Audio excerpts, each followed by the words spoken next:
saya dapat kabar dari seseorang bahwasannya di acara ini tidak boleh membahas nasab,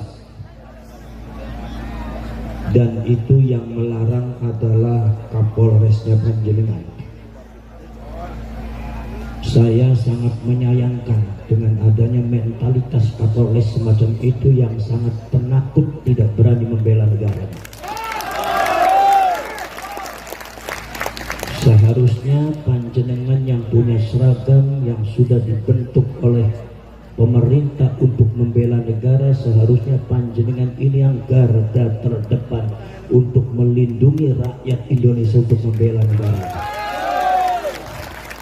Maka saya sangat menyayangkan dan mohon maaf, tolong sampaikan salam saya kepada Pak Kapolres. Saya hormati larangan Anda, tapi mohon maaf, rakyat sudah menuntut saya untuk melakukan itu semua. Jadi kemudian mohon maaf, bukan berarti saya menyindir atau supaya saya benci, bukan. Tapi yang namanya Polri dan militer ini adalah dibentuk untuk melindungi bangsa dan negara. Kenapa Anda terlalu kecut menghadapi Pak Alwi? Saya mau jawab alasan Anda apa? Kenapa Anda yang disebut Polri, yang disebut militer bersagam loreng, ternyata Anda kecut menghadapi Pak Alwi? Alasan Anda apa? Copot loreng Anda, copot seragam Anda kalau Anda memang sudah tidak bisa membentengi negara. Ini negara sangat berbahaya, saudara. Adanya Pak Alwi mencaci maki kiai, Anda diam, wahai Polri. Sampai kemarin itu Gus Yusuf digoblok-goblok, nggak ada tindakan dari Polri, tidak ada yang melarang itu. Tapi kita yang mau mencerahkan bangsanya, memberikan petunjuk kepada bangsanya supaya bangsa ini merdeka dari perbudakan, supaya bangsa ini matanya melek karena ada sistematis penyergapan bangsa ini tanpa terasa, karena kita sudah disuntik mati suri oleh klan tertentu yang berasal dari luar Indonesia. Tapi Anda melarangnya, alasan Anda apa? Anda ini jadi jenderal pengecut amat. Mosok kalah marang santri sampeyan. Gini apa badan? Sekarang saya tanya kepada sampean saya, apakah saya akan menuruti apa yang dilarang oleh orang-orang yang pengecut membela bangsanya, atau kita teruskan bicara membela bangsa?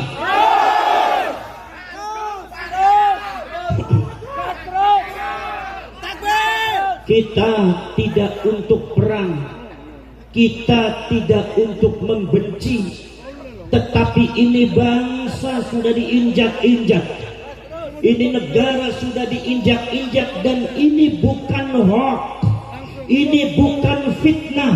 Kalau mereka mengatakan menfitnah, itu adalah kelicikan mereka. Ini bukan mengadu domba, tapi dalam rangka menyelamatkan bangsa dan rakyatnya. Kalau mereka mengatakan mengadu domba, itu diantara kelicikan mereka menghadapi pribumi. Tidak boleh seperti itu, saudara. Ini subhanallah, bangsa ini sudah dibiarkan terlalu lama. Saya kadang-kadang agak dongkol juga, ada beberapa oknum-oknum Polri dan TNI yang rela menjadi budak dan jongosnya Pak Alwi.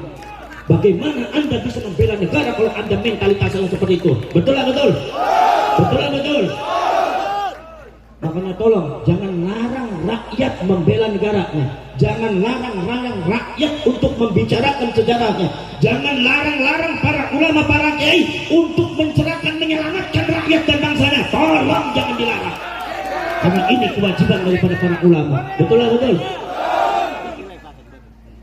Saudara-saudara sekalian, subhanallah, saya itu saudara-saudara sekalian, mohon maaf kalau saya dengan Ki Imaduddin Al-Bantani bicara masalah nasabnya Pak Alwi ini, mohon maaf, Jangan di framing bahwa saya dengan Kiai Iman itu benci kepada Ba'alwi. Saya tidak punya benci kepada Ba'alwi. Saya tidak punya musuh kepada Ba'alwi. Tidak, karena saya adalah mentalitas Nahdlatul Ulama, tidak pernah diajari benci sama ulama. Jangan suka dibalik-balik Anda. Dan Anda jadi kepolisian, jadi TNI, jangan pengecut. Membela bangsa itu harus tegas. Harus tegas, jangan pelan-pelan lencang-lencang seperti itu. Ini bangsa perlu pencerahan, ini rakyat perlu penyelamatan. Ini sejarah lagi perlu dibuka di rakyat. Jangan dibodohi terus. Anda rela bangsa ini bodoh akan sejarahnya. Bangsa ini didoktrin dengan hal-hal yang tidak benar. Mereka dibiarkan mendoktrin, mereka dibiarkan menaburi racun di setiap pojok rakyat Indonesia. Tetapi ketika ada ulama yang mencerahkan, menyelamatkan rakyat, Anda larang. Mentalitas apa Anda itu? Turun Anda dari pohon. Jangan sangka Anda itu punya seragam, kemudian kita juga tidak berani menghadapi Anda. Anda dengan kita tidak beda pangkat aja. Yang namanya badan sama kita, darah juga sama mengalir merah. Kalau Anda merasa jenderal, kalau Anda merasa jadi Kapolri, tapi Anda takut untuk membela negara, turun Anda dari Polri, turun Anda dari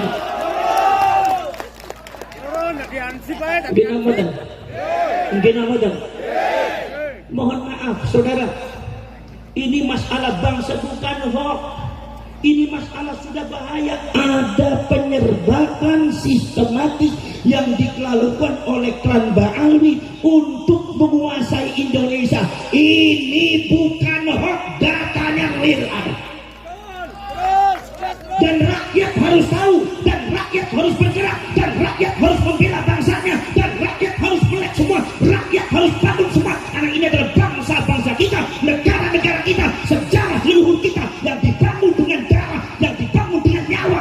Tidak mungkin dipecundangi oleh orang-orang yang tidak benar. Betul atau betul? Betul atau betul? Masya Allah, para syekh, para sedulur. Lihat saudara-saudara sekalian, akidah daripada rakyat Indonesia itu sudah didoktrin dengan hal-hal yang tidak benar. Akidah Ahlus Sunnah wal Jamaah yang ditanamkan oleh ulama-ulama Ahlus Sunnah wal Jamaah, yang ditanamkan oleh ulama-ulama NU, yang ditanamkan oleh Wali Songo sejak dulu, sejak abad ke-13 sampai abad ke-19, ditanamkan dengan bersusah payah, mengorbankan nyawa, mengorbankan darah, mengorbankan segalanya.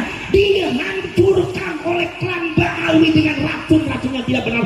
Akidahnya banyak yang hancur. Anda sebagai kiai jangan diam. Kadang-kadang tuh kiai di Jawa Timur sing ambivalen, ngadepi Ba'alwi ora wani. Bisa urusan jadi kiai meneh wae. Pantesan yang bojo pe ora wani, lawan Ba'alwi ora wani. Biasanya kayak model kayak gue biasanya yang kotor matang bojone mung siji itu dian gak waneh. Itu para jelek-jelek akidah ini hancur Kiai. Bagaimana mungkin tidak hancur? Kalian buka kitabnya secara nyata. Saya dengan Kiai Iman, saya dengan Kiai Iman dan para ulama, para kiai yang sadar akan itu semua, dibuka manuskripnya, dibuka datanya dan kitab-kitabnya. Dan Anda sekarang sudah tahu semua diterapkan di Indonesia, menghancurkan akidah. Bagaimana saudara-saudara sekalian, ada seorang doktrin Oknum Habib. Saya bicara Oknum Habib, artinya bukan Habib semuanya. Jadi ente Habib yang benar, gak usah tersinggung. Kalau ente ikut tersinggung, berarti ente sama-sama gak benar. Bina modern. Saudara-saudara sekalian, di framing apa? Katanya ada seorang Habib bisa mengatur takdir Allah. Ada katanya seorang Habib yang bisa mengatur orang masuk surga. Bahwasanya Allah kalau seandainya mau memasukkan surga kepada seseorang, izin dulu sama Habib ini. Berarti artinya otoritas Habib ini lebih besar daripada Allah. Berarti pemilik surga ini Habib bukan Allah. Berarti makom kedudukan derajat Allah di bawah Habib. Ini adalah pengerusakan akidah yang segera harus diberesin. Dan ini dari klan Ba'alwi. Ini dari Ba'alwi ini. Saya harus mengatakan dari Ba'alwi. Kenapa? Uang nyatanya dari Ba'alwi. Kalau seumpama saya bilang itu bukan dari Pak Alwi, nyatanya dari Pak Alwi, bohong saya ngomong. Dan rakyat harus tahu dan kalian harus melek. Betul?